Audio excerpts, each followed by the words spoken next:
Хэдхэн хоногийн өмнө гайхалтай тулаан хийгээд байгаа. Энэ тооны Жошуагийн швейцний талаар мэдж авцгаая.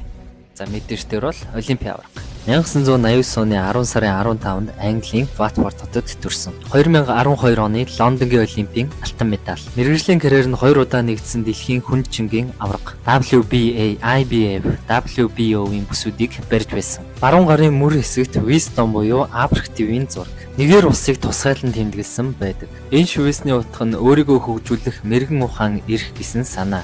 Мөн нэгээр улсаа гарал үндэс язгууртай холбоотой дурсгал гэж ярьдаг. Хүзүүний ард тал буюу нурууны дээд хэсэгт арслан байдаг. Британи Team GB-гийн бэлэгдэлтэй холбоотой гэж тайлбарладаг. Зүүн гарын дунд хуруун дээр бас арслангийн толгой. Ой сарны жижиг дизайнтай. Боксing бэлтгэлийн үед хурууны арснууд ингээд баш зуралттай болдог. За тэрийгэ дадлах зорилгоор энэ швейцийг илгэсэн гэж тайлбарсан байна. За комент хэсэгт ямар үнэ швейцний талаар мэдмээр байна үлдээгээрэй. Дараагийн бичлэгээр уулзцгаая.